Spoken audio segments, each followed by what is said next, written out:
CM 365, all about Carnatic music.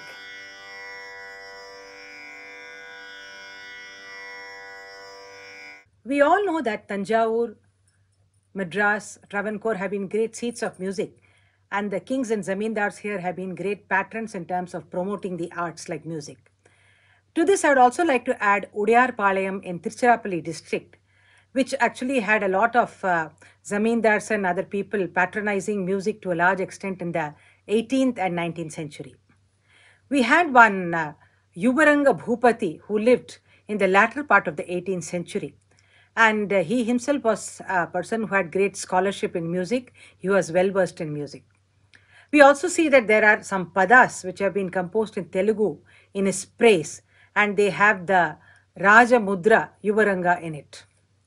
For the people, I mean the musicians who were around this particular place, the main aim actually was to win the appreciation of this zamindar and to get recognition from him.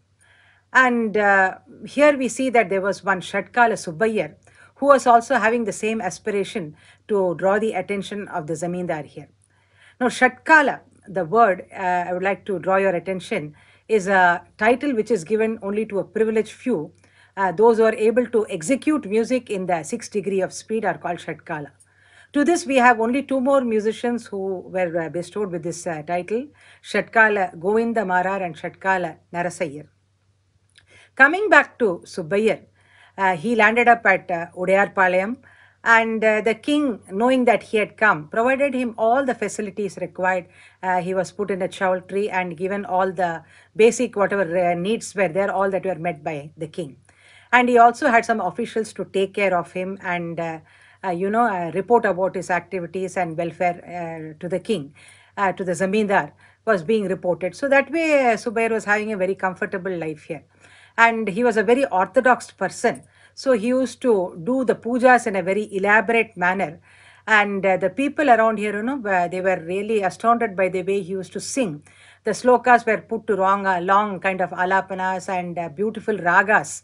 And he used to sing them in a very musical way. And the people would gather around his place, while he did the puja, and waited there till it finished, and then only they would go to have the meals. So this was a kind of great musical scholarship and musical brilliance that our Subbayyar actually had. But though all the time, that his main aim was, as I said earlier, to win the attention and appreciation of the zamindar.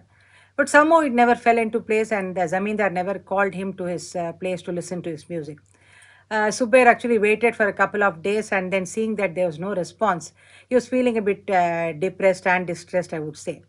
And he thought that it is high time to leave the place and keep moving forward.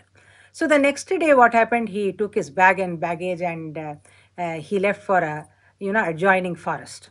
And while he was passing by, it was already morning, so obviously he had to get back to doing his pujas. Wherever he was, he has to do his pujas. So he went to a nearby tank and took bath there. And after that, he sang all the beautiful morning ragas like Dhanyasi, Bilahari, Kedaram and all.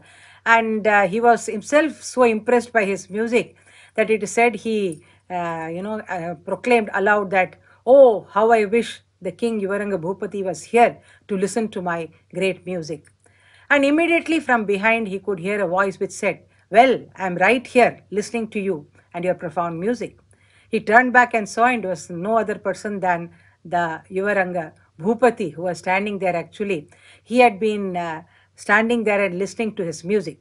So what actually happened before that was that on hearing about the leaving of the Subbayyar from his place and going away, he felt a bit sorry about it that he could not actually invite him. So immediately he left on his horseback to catch up with Subbayyar wherever he was. And also he took with him a palanquin so that he could bring back Subbayyar to his place and do the required honors. So after convincing Subbayyar, he brought him in a palanquin to his place and gave him a comfortable stay, and the story goes on like that. Here another interesting thing which happened was that one day Subbayyar was, very much immersed in singing, and he went into singing the Mohana Ragam. And he expounded it so beautifully in all the Tristai with all the Gamakas, and history records that he sang it for almost 3 hours. Seeing this kind of scholarship of Subbayyar, the zamindar was hearing that Mohanam, was very much impressed, and immediately he came to him, and being so overjoyed at his singing, what he did was that he whatever turban he was wearing, that zamindars wear a turban. So the turban he was wearing, he immediately took it off and put it in the head of Subbayyar. Now, Subbayyar actually was taken aback, in the sense that he was totally overjoyed seeing this gesture of the zamindar in terms of offering his own turban to him. Now, in his state of this happiness, it is said that he composed a small pallavi, which goes like Sariga Paga Ichene, which means that he gave me a turban.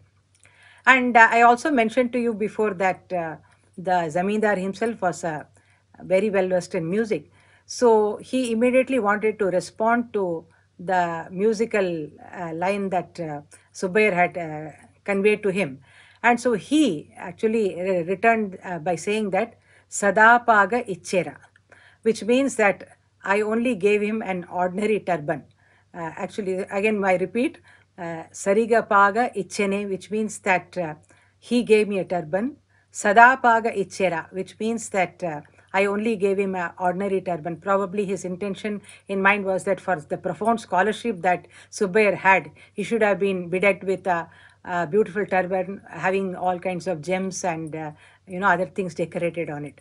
Now, I was just imagining how, because here again there is another excellent thing involved in the fact that being in Mohanam, this whole thing happens to be a Swarakshara, and that is Sariga Paga Ichene Sada Paga Ichera. So how could they have probably sung it as a Swarakshara? Let us imagine and see. Sariga Paga Ichene Sada Paga Ichera Sariga Paga Ichene Sada Paga Ichera. And thus both of them sang alternatively, and there was a beautiful musical dialogue between them, and thus this happened to become a very great musical treat. CM 365, all about Carnatic music.